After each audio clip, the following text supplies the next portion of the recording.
스플린트는 마우스피스처럼 입안에 끼우는 장치인데 턱 관절을 안정화하고 과도한 힘을 분산시켜주고 안정적인 교합을 형성해주는 역할을 합니다. 물리치료만으로 해결이 어려운 경우에 꼭 필요하죠. 이를 갈거나 악무는 습관이 있는 사람들만 쓰는 건 아니겠죠? 그렇죠. 물론 이를 가는 분들께 효과가 좋을 수는 있지만 단순한 습관 교정을 위해서만 사용하는 건 아닙니다. 턱관절의 불균형 해소, 근육의 과긴장 완화, 교합 문제의 보정, 그리고 턱관절의 염증 완화와 회복 촉진에도 도움이 됩니다. 그리고 가장 중요한 건 교합의 안정성을 회복시키는 것이죠.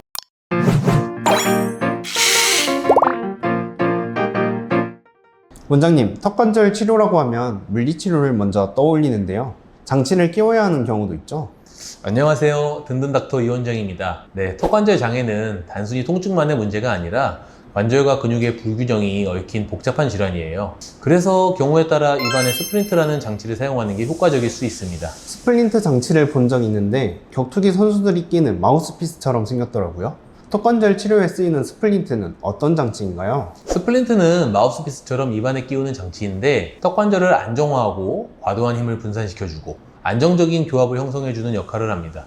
물리치료만으로 해결이 어려운 경우에 꼭 필요하죠. 그럼 오늘 영상에서는 스플린트의 개념과 착용법, 효과까지 꼼꼼히 알려드릴게요. 스플린트라는 단어 자체가 사실 일반 분들한테는 조금 생소할 수도 있는데 정확히 어떤 역할을 하는 건가요? 스플린트는 턱관절 장애 치료를 위해 사용하는 맞춤형 장치입니다. 대부분 투명한 플라스틱 재질로 만들어지는데요. 위턱에 끼워서 턱관절의 움직임을 유도하고 교합을 안정화시키는 데 도움을 줍니다. 이를 갈거나 악무는 습관이 있는 사람들만 쓰는 건 아니겠죠? 그렇죠. 물론 이를 가는 분들께 효과가 좋을 수는 있지만 단순한 습관 교정을 위해서만 사용하는 건 아닙니다. 턱관절의 불균형 해소, 근육의 과긴장 완화, 교합 문제의 보정, 그리고 턱관절의 염증 완화와 회복 촉진에도 도움이 됩니다. 물리치료만으로 해결 안 되는 경우에 스플린트를 쓰게 된다는 말씀이죠? 네, 관절이 이미 변형되었거나 관절강 세정수로 올바르게 위치된 디스크를 안정적으로 유지하기 위해서도 스플린트 착용을 권해드립니다. 특히 치료 후 재발 방지를 위해 꼭 필요한 경우가 많습니다. 그럼 무조건 착용해야 하는 건 아니고 케이스에 따라 적절하게 선택해야겠네요.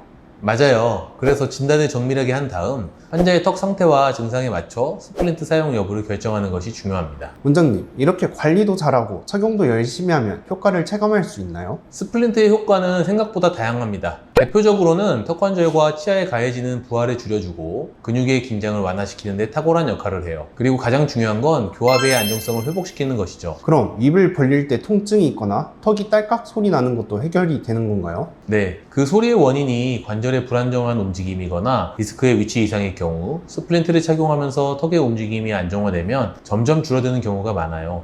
물론 개인차는 있겠지만요. 그러면 스플린트가 단순히 물리적인 장치 이상의 역할을 하는 건가요? 네, 스플린트는 신체적인 작용뿐 아니라 인지적인 효과도 있어요. 예를 들어 이를 갈거나 이를 꽉 깨무는 습관이 있는 분들이 스플린트를 착용하면 아, 내가 지금 이를 꽉 깨물고 있구나 하고 스스로 인식하게 되거든요. 스스로 인식을 하면 습관을 고치는 데도 도움이 되는 거죠? 네, 이 인지 효과는 무의식적인 악습관을 조절하는 데 아주 중요한 역할을 해요. 스플린트를 차면 이를 무는 습관을 고치는 데도 도움이 된다는 거죠. 그러면 스플린트를 착용하면 턱관절이 스스로 회복할 수 있도록 도와주는 거네요. 네, 그렇죠. 스플린트는 턱관절과 주변 근육에 휴식 시간을 주는 장치예요. 근육이 과도하게 쓰이지 않도록 도와주면서 자연 회복을 유도하는 거죠. 필요 이상으로 무리하지 않게 하면서 관절을 바른 위치로 이끌어 주니까요. 따라서 단순한 치료 도구가 아니라 턱관절 문제의 가이드 같은 느낌이라고 생각하시면 편하실 것 같습니다. 턱관절 구조와 기능은 매우 정교하기 때문에 이런 장치 하나만으로도 많은 변화를 만들어낼 수 있어요. 그럼 스플린트는 어떻게 제작되고 또 얼마나 오래 착용해야 효과가 있는 건가요? 먼저 제작 과정부터 말씀드릴게요. 스플린트는 환자의 구강 상태와 교합을 정확히 파악한 뒤 구강 스캔이나 인상체득을 통해 데이터를 확보하고 이를 바탕으로 환자 맞춤형으로 정밀 제작하게 됩니다. 착용 시간은 어떻게 될까요? 착용 초기에는 밥 먹는 시간을 제외하고 항상 착용하시는 게 효과가 가장 좋습니다. 수면 중에도 이갈이나 이악물기 습관으로부터 턱을 보호하기 위해 착용하는 것이 중요합니다.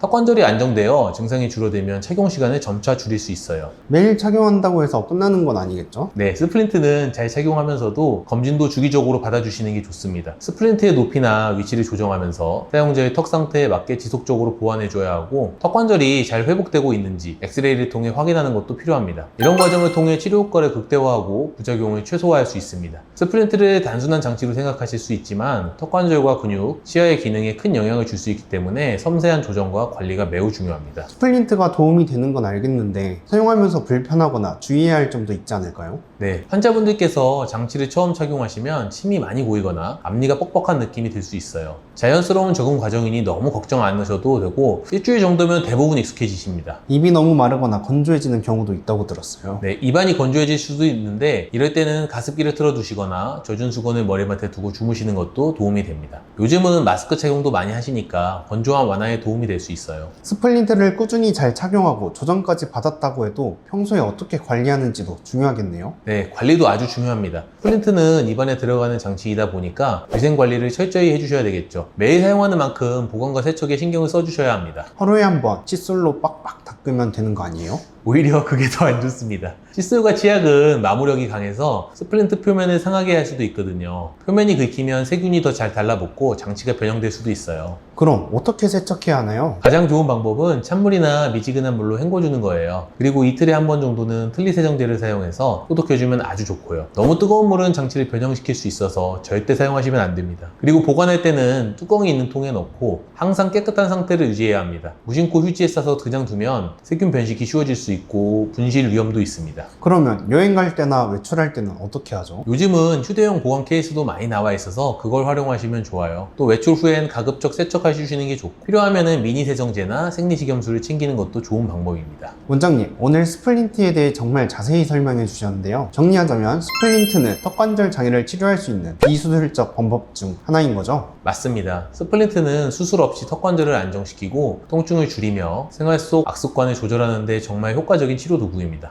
다만 모든 분들께 일괄적으로 적용할 수 있는 건 아니고요. 정확한 진단과 맞춤형 설계가 꼭 필요합니다. 그리고 무엇보다도 턱관절 장애 자체가 스트레스, 자세, 습관 같은 다양한 요인들과 연결되어 있으니 자세를 바르게 하고 스트레스를 줄이고 악습관을 교정하면서 스플린트를 활용해야 제대로 된 치료 효과를 볼 수 있습니다. 결국 턱관절 치료는 한 번의 시술보다는 장기적인 관리와 꾸준한 생활 습관의 변화가 필요한 거군요. 네, 턱관절은 하루아침에 나빠지는 것이 아니기 때문에 회복도 천천히 이루어집니다. 그러니 당장 눈에 띄게 달라지지 않았다고 조급해하지 마시고 한 걸음씩 나아가는 마음으로 치료에 임해주시면 좋겠습니다. 오늘 영상이 도움이 되셨다면 구독, 좋아요, 알림 설정까지 꼭 부탁드립니다. 댓글로 궁금하신 점 남겨주시면 최대한 친절하게 답변 드리도록 하겠습니다. 감사합니다.